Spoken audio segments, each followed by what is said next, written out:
iṣẹ́ ẹni kí là ń pè lẹ́ni irú oríṣi ẹni wo ló wà ta lẹni tá wá bá lónìí tán fẹ́ sọ fún wa nípa iṣẹ́ ẹni ṣèbẹ́ gbórin tá à ń play yẹn ẹ sì rí mọ́ ṣe ń jó sí i.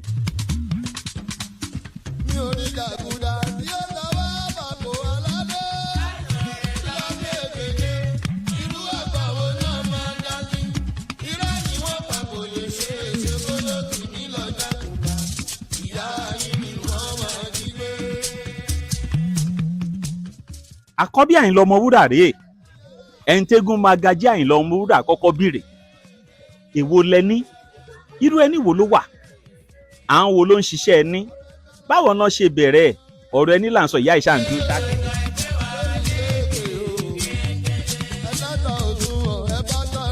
ẹ jẹ́ ká gbọ́ nípa iṣẹ́ ẹni. èmi Kubura Ayinla Omowúrà mo kí gbogbo ẹ̀yin tẹ́ ń wò mí Ọlọ́run á wà pẹ̀lú yín àdúrà yín á gbà gbogbo bẹ́ẹ̀ ṣe ń fẹ́ tiwa tẹ́ ń fẹ́ tèmi tẹ́ ń fẹ́ ti bàbá mi Ọlọ́run á máa fẹ́ ti yín agbára Ọlọ́run. Iṣẹ́ ẹ nìyẹn àti sisi ni mo ti ń ta iṣẹ́ ìyá mi dẹ̀ ni ìyá mi tó jẹ́ ìyàwó Ayinla tẹ́ bá ń gbọ́ ọmọ onílé ẹlẹ́ni ìyá mi ló ń jẹ́ bẹ́ẹ̀ Afusatu ọmọ onílé ẹlẹ́ni Ayinla ti ó fi kọrin ẹni yẹn òun náà fi bí wọn náà fi tọ́ wọn òun náà dẹ̀ fi bẹ́ẹ̀ mi náà tàn fi tọ́ èmi náà ìdí ẹni náà ni mo dẹ̀ wà ó ti lé láàdọ́ta ọdún tí mo ti ń tà èrè wà lórí ẹ o ìwọ ní ìdajì ara ni àǹfààní tẹ́ni ṣe pọ̀ ọ̀ ń tẹ́ni fàlejò tó kù àgbà bá dẹ̀ kù òun náà máa fi sí ẹni òrè wọ́n fi ń sùn tó kù àgbà bá kú wọ́n fi ń sùn kù àgbà wọ́n dẹ̀ ń tẹ́ fàlejò wọ́n bá ní máa ṣe ìyàwó ní máa ṣe kò mọ́.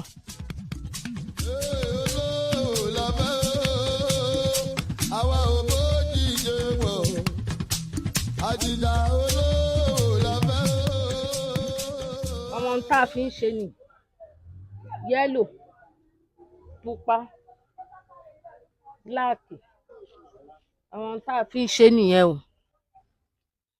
ohun tá a fi ń ṣe nìyẹn nǹkan mẹ́ta eléyìí fìn eléyìí kò àwọn àwòrán ìnàdẹ̀hùn náà ń ṣe àlára lọ́wọ́ wọn ni.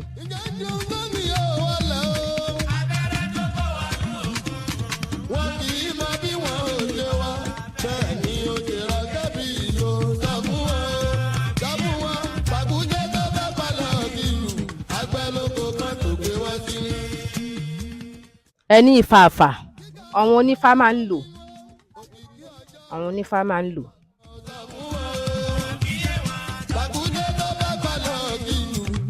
ìdí yìí tí mo fi wá mo wá fi iṣẹ́ tí Akọbi Ayinla Omowúrà ń ṣe wọ̀nyí ni wọ́n proud láti jẹ́ ká mọ̀ pé iṣẹ́ ìyá àwọn ni àwọn sì ti ń ṣe láti 50 years.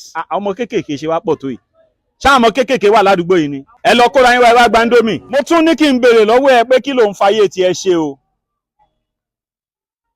wọ́n tún ní kí n bi ẹ́ pé ìgbésí ayé tó ń gbé lónìí kí ló fi ń ṣe wọ́n ní kí n béèrè lọ́wọ́ ẹ pé tó bá tó 100 ọdún sásìkò yìí sórí òkè yìí náà ló máa wà bílẹ̀ wọ́n ní gbogbo ohun tó wá fi sórí ilẹ̀ níbo ló máa wà ta ló máa wà ní ìcháàjì ẹ̀ gbogbo ohun tó ní tó mọ bọ́n ṣe ń ṣàánú èèyàn àwọn wo ló máa bẹ́ẹ̀ ní ọ̀pọ̀ ilé ló wà lónìí tó jẹ́ pé àwọn tó kọ́ nígbà tó wà láyé wọn kì í ṣe dáadáa ẹni tẹ́lòmí ò kí ń kí rárá òun ló ń sunú ilé ẹ̀ ń sìn 100 ọdún sásìkò yìí sórí òkè yìí náà ló máa wà bílẹ̀ gọ́vnà tó wà láàrin yín dà gọ́vnà dà bá ń gbé mi rà yẹn wá fún ọmọ yìí tí n bá ti ní ajá mi ẹni ó ń tún mọ́ mi ajá mi ó ń tún mọ́ mi ajá mi ó ń tún mọ́ mi àwọn gọ́vnà wa dà àwọn pírẹsidẹ̀ntì wa dà gbogbo àwọn ọmọ tó wà níbí àtàwọn ọmọ tiẹ̀ náà olóríire ló máa yà ajá mi àtọmọ tiẹ̀ àtàwọn ọmọ tó wà níbí àti gbogbo ẹ̀yin tẹ́ ń wò wá ẹ ní mọ sàárì ọmọ ajá mi ẹrù kan wà tó ń gbé kálábí ọmọ wálé tó máa ní kán má wò gbogbo abiyamọ tó ń wò mí lásìkò yìí wọn ò ní gbèrú ẹ̀ wá bẹ́ńlé ajá mi iná kan wà tó ń jó èèyàn tí kì í ṣe èéfín téèyàn á máa sáré kiri jòlòjòlò iná ọmọ ò ní jú ẹ. ajá mi ajá mi ajá mi ajá mi ọmọ ikọ́ la bí tèmi ajá mi gbà. ní ọjọ́ alẹ́ ọmọ ò ní sá fún ẹ.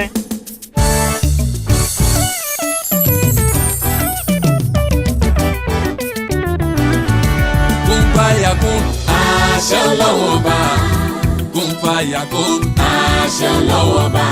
Tó bá ti fi sọ̀rọ̀ ẹ̀dá, Ọlọ́run Ọba ti dé nìyẹn. Àṣẹ Ọlọ́run Ọba ni ẹnikẹ́ni ò lè yí padà. Kún fàyà kún àṣẹ Ọlọ́run Ọba. Mo ń bọ̀ wá Ọlọ́run Ọba òòyà lógún ọdún rè.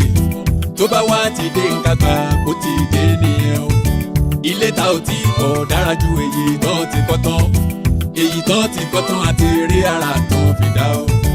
Àròpin tènìyàn ìwọ ni kò bẹ Ọlọ́run, kó fi kún fàyà kún làwọn aláròpin lẹ́nu. Igi ọgbà ò tí wò ewúrẹ́ débẹ̀ wọ́n ń lọ́jú, bí ò bá wá sọ́gbà rárá ewúrẹ́ àfi gbogbo ilé jẹ. Ìwọ Ọlọ́run táyé ti mọ̀ mímọ́ wọ́lá àná bí mú ọmọ fi kún fàyà kún sọ̀rọ̀ mi. Kún báyà kún. Àṣẹ Ọlọ́run Ọba. Kún báyà kún.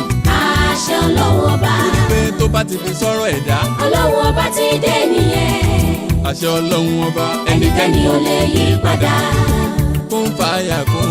Àṣẹ Ọlọ́run Ọba. Ọlọ́run tó fi kún báyà kún ṣẹyọ àgbàdo kan ṣoṣo. Ọlọ́run tó fi kún báyà kún ṣẹyọ àgbàdo kan ṣoṣo. Tó bá wọlé tán ìgbà ló máa mú wáyé. Ayinla bitter tea ẹkùn akíkanjú tí ń wọ̀yá ìjà pẹ̀lú àwọn àìsàn bíi kíndìnrín èyí tó ní stone nínú kidney stone yóò mẹ́ẹ̀tì rẹ̀ tẹ́ẹ̀sì yámọ́ ìgbẹ́ dànù òun kan náà sì tún ní o ló ń ṣiṣẹ́ fún liver àìsàn jẹ̀dọ̀jẹ̀dọ̀ a tún máa ṣiṣẹ́ fún heart èyàn ìṣòro àìlèmí sókè sódò dáadáa tó tún ṣiṣẹ́ fún ìfúnpá gíga high blood pressure bákan náà gbogbo ẹ̀yin tẹ́ bá ní ìṣòro ìsétọ̀ tá a mọ̀ sí prostate cancer gbogbo àwọn àìsàn tá a là kalẹ̀ yìí pátápátá ni yóò wo gbogbo ẹ̀sán gbogbo ẹ̀yin tẹ́ wà ní Manchester láti rí egbògi Ayinla bitter tea rà ẹ kàn sí wọn ní nọ́mbà 45 Middleton Garden Manchester M24 1AB tàbí kẹ́ ẹ pè sórí àwọn nọ́mbà tó wà lójú ìwòran yìí àti Nigerians nọ́mbà yìí pẹ̀lú egbògi Ayinla bitter tea ewé àtegbò pọ́nbélé wọ́n fi ṣe àgbékalẹ̀ rẹ̀ pẹ̀lúra lónìí kò jẹ́rìí sí ìmọ̀ ìjìnlẹ̀ tiwantiwa.